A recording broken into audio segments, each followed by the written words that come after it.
Hello po, magandang araw po. Welcome back sa aking munting channel. At ako po ay magdidemo ngayon ng iba't ibang klaseng pag-i-splice. Splicing po tayo ngayon mula sa maliit na wire hanggang sa malaking wire kung paano po mag-splice. Ngayon po ito ay para doon sa, lalong-lalo na doon sa mga baguhan, mga beginners na wala pang alam kung paano mag-splice ng wire mula sa maliit hanggang sa malaki. Kaya ngayon, papakita ko sa inyo kung ano ang ating mga gagamitin para sa ating demonstration. Ito po, may pliers tayo. Kailangan natin ng pliers, long nose, at dalawa yung aking pliers at saka diagonal cutter at saka electrical knife. Ito po yung ating gagamitin para sa ating pag-i-splicing. Ngayon po, ang una nating i-demo, yung basic muna natin, yung palaging ginagawa na basic splicing. Ganun lang. Tapos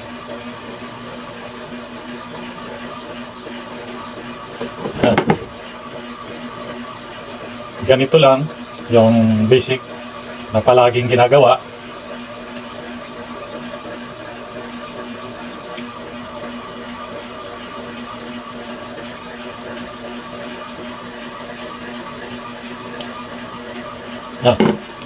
Ganito yung palaging ginagawa, yung ganito lang yung basic natin.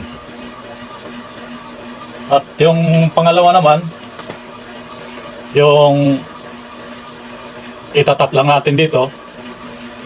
Binalatan ko na po ito para sa ating madali lang, para mapadali lang tayo. Ganyan lang, itatap lang dito.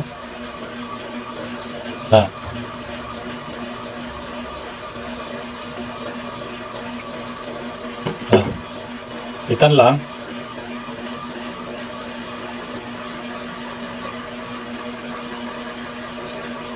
Ito ay para doon sa mga beginners na wala pang alam sa kung paano mag splicing. Pag nakaganon, ito po ay Y splice. Pag nagaganon po siya, Y splice po. Nakaganon, naka Y splice po siya. Pag ginanon po natin, T-splice, yan. Naka T-splice po pag ganon. Pag ginanon mo, Y-splice. Yan. Ating pangalawa, at ito naman po yung ating pangatlo. Pag-iwalayin lang natin itong stranded. Ganyan. Pag-iwalayin lang natin.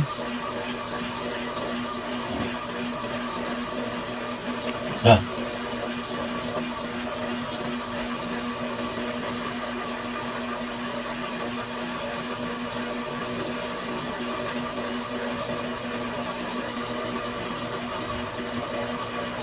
Tapos, pag dugtungin natin ng ganyan.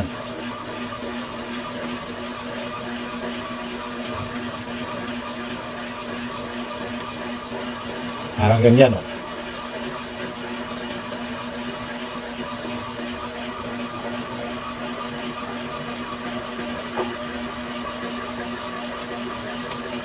Tapos, isa-isahin natin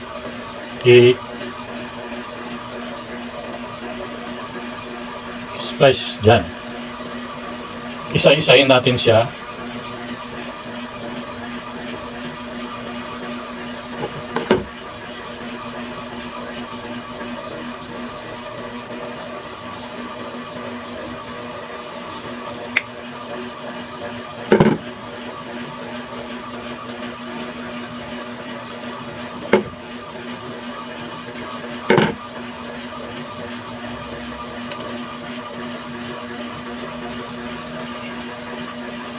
Yan, pag-isa-isahin lang natin.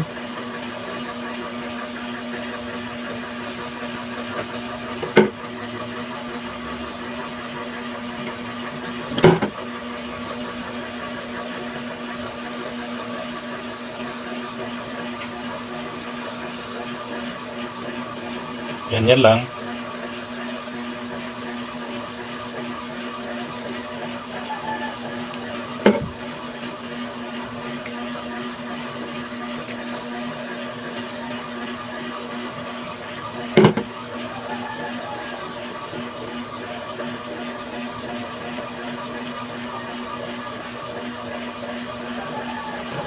Isa-isa.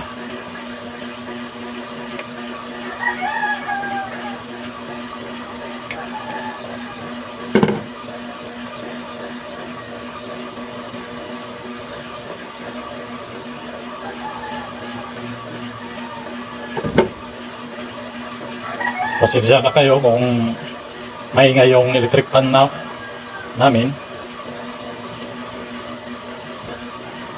Medyo mainit kasi hindi ko pwede patayin yung electric fan. Sobrang init.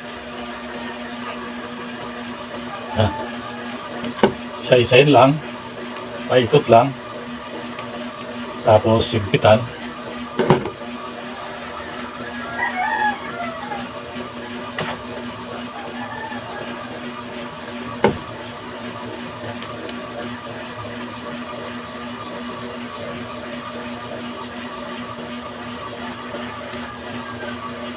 Yan.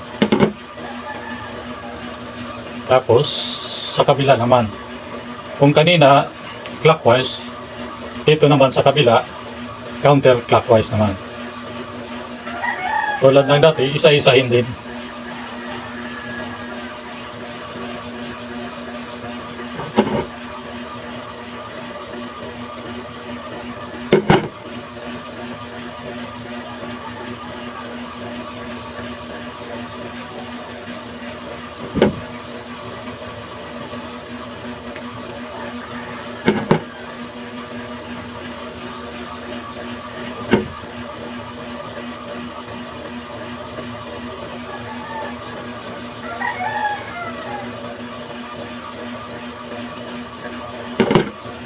Yan. Isa-isahin lang.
Yan, ganun lang. Isa-isa lang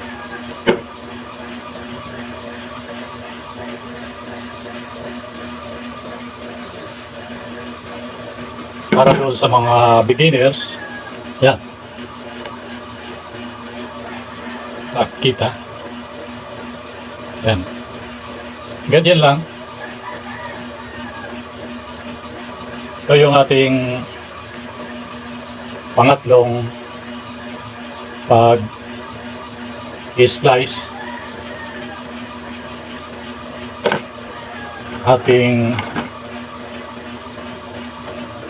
malaki yung pa ganito. Yan.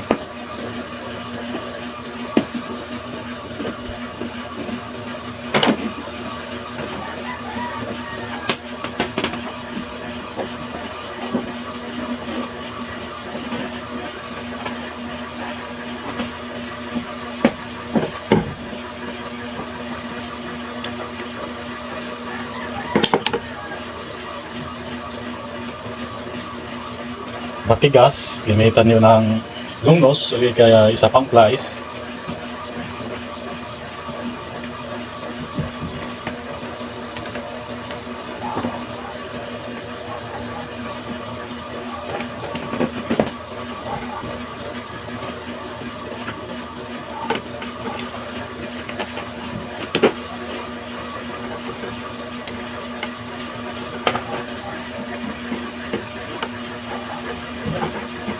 At sa kabila naman,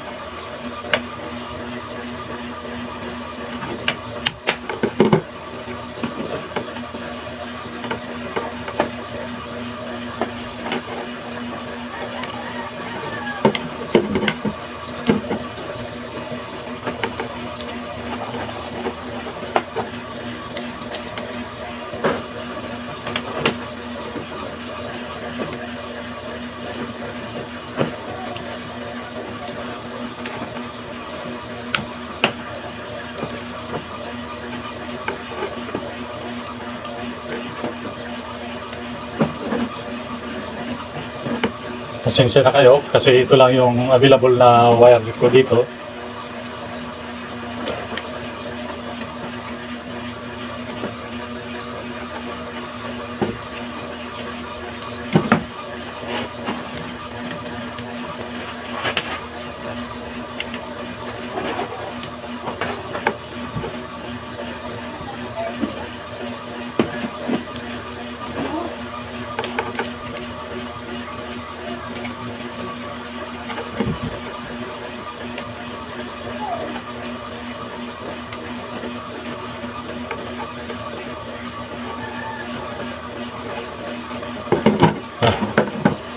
Ito na po yung ating pang-apat splicing.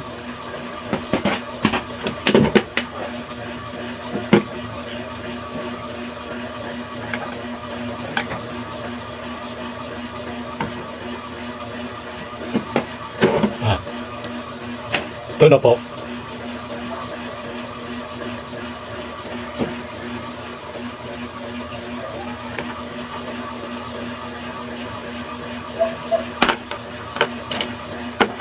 Ito na po yung ating apat na misplice. Yung una, yung basic lang, palaging ginagawa sa mga sa ilaw at saka outlet. Ganito lang, misplice. At yung pangalawa natin, yung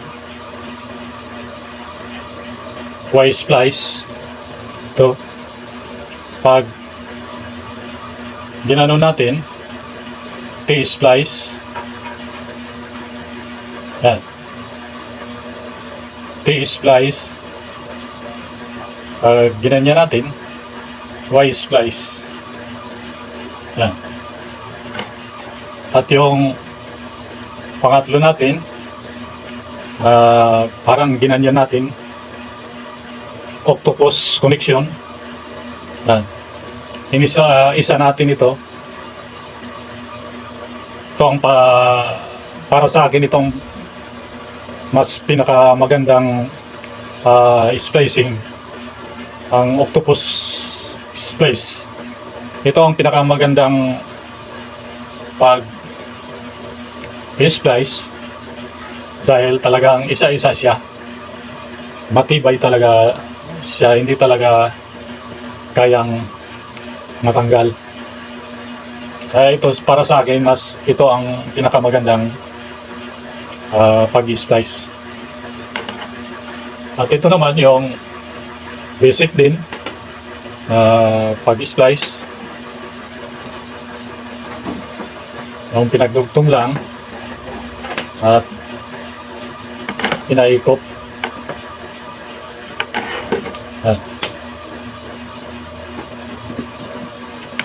Marami pang klaseng pag-splice. Kaya lang, ito lang ang aking ipapakita muna. Dahil ito lang naman yung kadalasang ginagamit sa wiring connection sa ating bahay.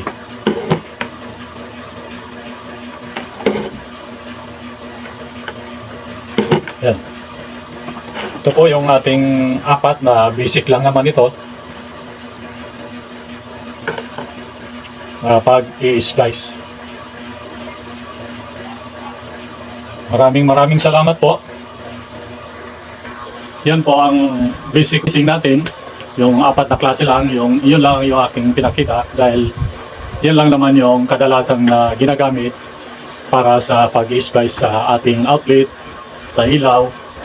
Kaya yun lang yung aking pinakita na apat na klaseng pag-splice para sa ating wire. Maraming salamat po sa panonood at sana napulutan nyo ng kaunting kalaman lalong-lalo na doon sa mga baguhan na wala pang alam sa tungkol sa pag-splice ng mga wire plus sa maliit hanggang sa malaki. Pasensya na kayo kasi yung aking malaking wire hanggang number 10 tan mayroon akong available. Mayroon na tayong malaki, yung number 6 AWG. At papakita ko rin sa inyo kung paano mag-splice doon sa malaking wire. Maraming salamat po sa inyong panonood. Sana po mag-subscribe kayo sa aking munting channel. At marami na po akong mga in-upload na mga video. Sana po panoorin ninyo. At mag-subscribe po kayo sa aking munting channel. At mag-comment, mag-like, at pindutin ang notification bell para updated po kayo sa ating mga susunod na i-upload. Maraming salamat po. Sana pagpalain tayo ng may kapal. Maraming salamat po.